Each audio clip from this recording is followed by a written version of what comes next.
Welcome to the Vibes Lab, your front row seat to the science behind VIA, the Vibes AI agentic platform making everyday brain health accessible to all. Every episode is designed to reveal insights that will enhance your cognitive health and well-being. Follow us to grab your lab key and experience limitless intelligence. Okay, let's jump straight into this deep dive on sound therapy for early Alzheimer's disease, based on the sources you've shared with us. It's a really compelling area, bringing together clinical trials, how the brain works, and different kinds of interventions. It absolutely is. Alzheimer's is, well, it's a huge challenge. And finding effective non-drug approaches, especially for people in those initial stages, what we call mild AD or mild cognitive impairment, MCI, that's a major goal in research right now. Right. And that's exactly where sound therapy, or maybe more broadly, sensory stimulation, seems to be emerging as a promising path. We've got this collection of articles, research papers, trial results. Our mission here is to really cut through it all and get to the core insights. What the research actually shows about using sound therapy for early AD and MCI. Yeah, what's the real potential? How might it be working inside the brain? What's the evidence really saying? Exactly. This deep dive is all about getting you quickly informed on the most important findings in this space. So let's start with the central concept that threads through a lot of these sources. It's called gamma entrainment, using sensory stimulation, or GENIS for short. GENIS, okay. The fundamental idea is to use external rhythms delivered through sound, often light too, to help guide or sort of entrain the brain's own electrical activity. Like getting it in sync? Yeah. And there's one specific frequency that the research seems particularly focused on. Yes, 40 hertz. The sources really pinpoint 40 hertz as appearing, well, optimal for this kind of entrainment. Okay. When they've tested other frequencies, like much slower ones around 8 hertz, or faster ones like 80 hertz, 40 hertz consistently shows a superior ability to encourage that specific type of brainwave activity. We call them gamma oscillations. Gamma oscillations. Right. Okay, just quickly for clarity, what are those exactly? And why does 40 hertz matter specifically in the context of Alzheimer's? Right. So think of brainwaves as the synchronized electrical pulses neurons use to communicate. Gamma oscillations, usually in the 30 to 80 hertz range, they're thought to be involved in higher-level cognitive functions. Like memory, attention. Exactly. Perception, memory formation, attention. And the research indicates these gamma rhythms are often disrupted or weakened in the brains of people with Alzheimer's. Ah, okay. So by stimulating at 40 hertz, the studies are suggesting you might be helping to restore or strengthen these crucial but weakened brain rhythms. Multiple trials now point to 40 hertz being particularly effective at inducing these beneficial changes relevant to the disease. Okay, so the premise is help the brain kind of tune in to a healthier frequency. That makes sense. But does it actually do anything concrete? Let's look at the clinical trial evidence. What have these studies revealed? Well, the sources describe findings from initial phase 1 and then subsequent phase 2A clinical trials. The phase 1 study was smaller, 43 participants total, including 16 individuals with early-stage Alzheimer's. And the main goal there was just safety. Feasibility. Primarily, yes. Safety and feasibility. Okay. See if people could actually do it and if it was safe. And what did that initial safety check find?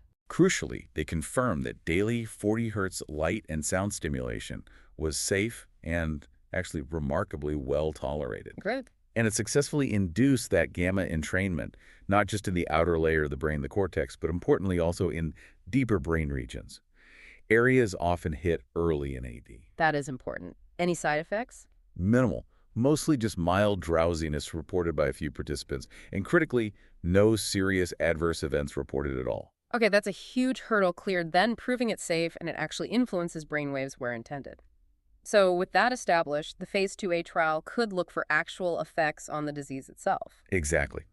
The phase 2A study discussed in the sources was a randomized controlled trial. It involved 15 patients with mild probable AD dementia.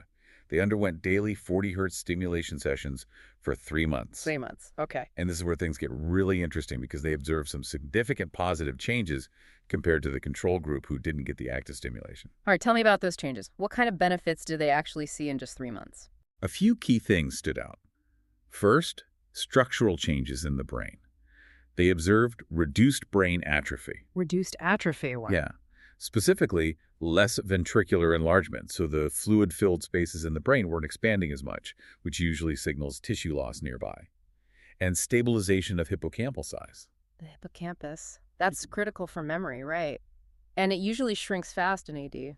Absolutely critical for forming new memories. It's one of the first areas hit. So keeping its size stable, even over just 3 months, that's a significant finding. Wow. Okay. So potentially slowing down some of the physical damage linked to the disease. What else did they find? There were also improvements in brain connectivity.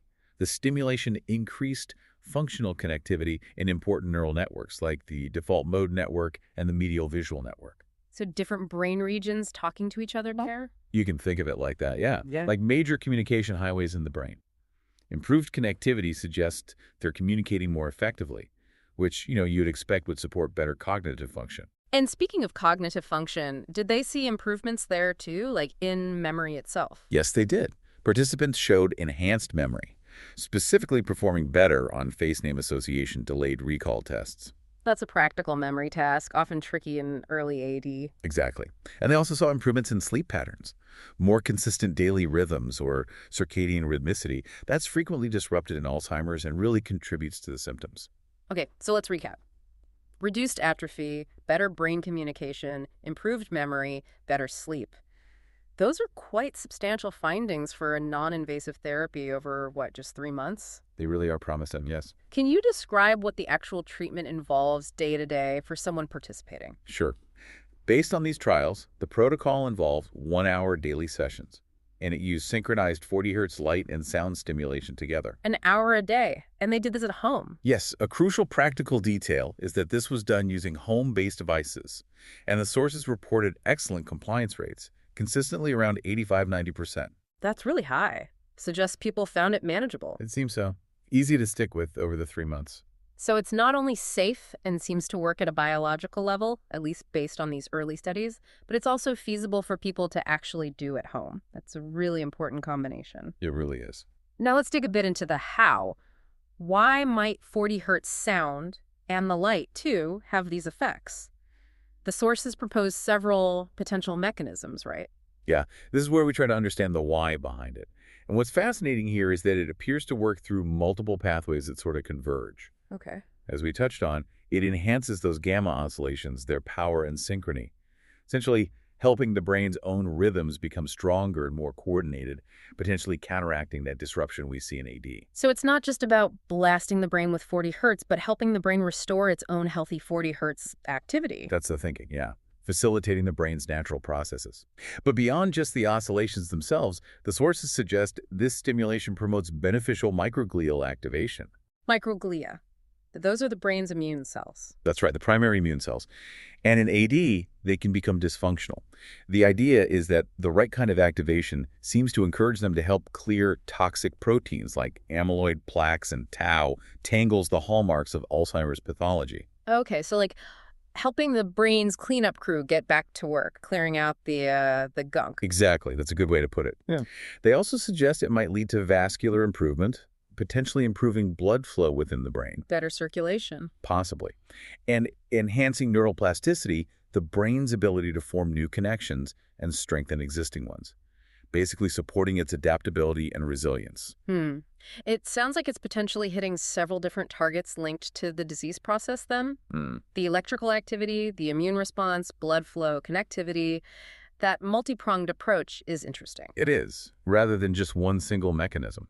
Now, while 40 hertz gamma entrainment seems to be the most studied approach in these sources, they did briefly mention other sound-based interventions too, didn't they? They did, yeah. One technique mentioned is using binaural beats. There was a study using 10 hertz, which falls into the alpha frequency range, not gamma.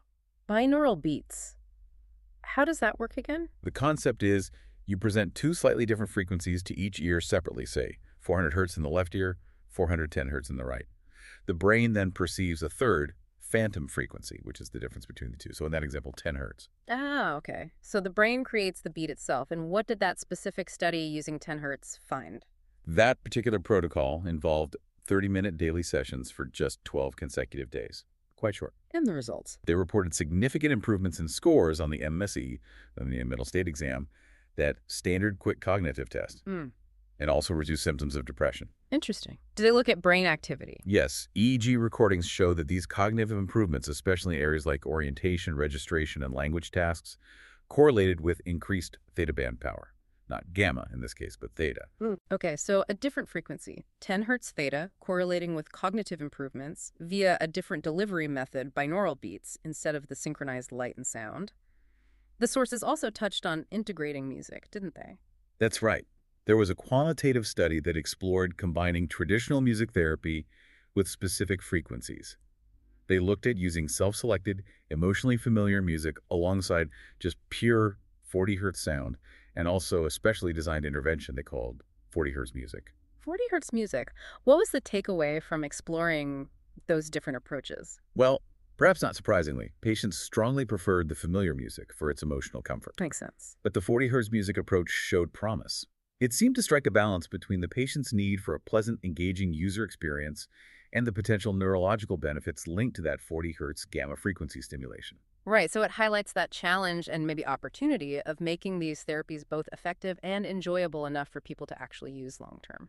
Exactly. Adherence is absolutely key for any therapy, especially one you need to do daily. Definitely. So bringing all of this together then, the core 40 hertz research, the look at how it might work, these other sound approaches, what are the most prominent parameters and recommendations emerging from the evidence presented in these sources? What seems to be the best bet right now? Based on the studies discussed, the strongest evidence really points towards 40 hertz gamma entrainment as the primary therapeutic frequency to focus on. Okay, 40 hertz is key. And in terms of how long and how often? 1 hour daily sessions seem to be the optimal duration based on the trial protocols that showed benefits. An hour a day. Yep. And the most notable effects in those key studies were observed after 3 months of consistent daily treatment, although some research has extended out to 6 months. 3 months minimum, maybe longer. And using sound and light together. The sources do suggest that combined audiovisual stimulation, the light and sound together, might be more effective than using just sound or just light on its own. Got it. So 1 hour a day, combined light and sound, targeting 40 hertz for at least 3 months. That seems to be the recipe suggested by this research, yes. And as we discussed, the safety profile across these initial trials is consistently reported as excellent.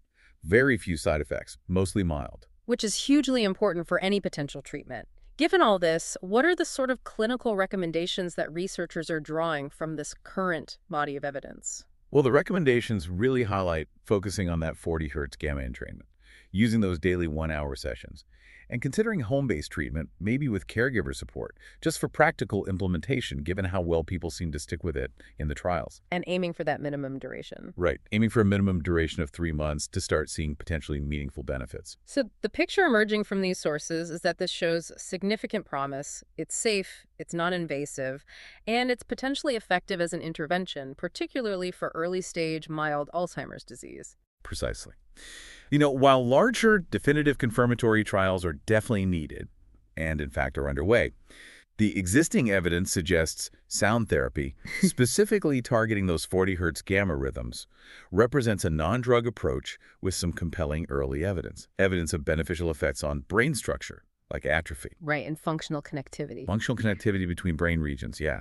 Cognitive functions like memory, and even aspects like sleep patterns in the early stages of AD. Okay, that was a really comprehensive deep dive into this research on sound therapy for early Alzheimer's. We've covered quite a bit the core concept of 40 hertz gamma entrainment, looked closely at the trial results showing those benefits like reduced brain shrinkage, improved memory. Explored the potential ways it might actually be working inside the brain. And even touched on related approaches like binaural beats and integrating music. And we've seen that the evidence suggests specific frequencies and protocols can influence brain activity and potentially impact some aspects of the disease or its symptoms, particularly in those early stages. And all with a remarkably high safety profile reported so far. It really underscores how responsive the brain can be to rhythmic sensory input, doesn't it? It certainly seems that way. So here's maybe a final thought for you, our listener, to take away and consider, building on what we've discussed today. What might the full untapped potential of harnessing specific sensory inputs like sound and, the light that's often used with it truly be? Yeah, not just for complex conditions like Alzheimer's. Right, but maybe for potentially supporting overall brain health, cognitive function, perhaps even slowing age-related cognitive changes in entirely new ways throughout life. It really raises a fundamental question, I think, about the brain's deep connection to and perhaps reliance upon rhythmic patterns from the world around us.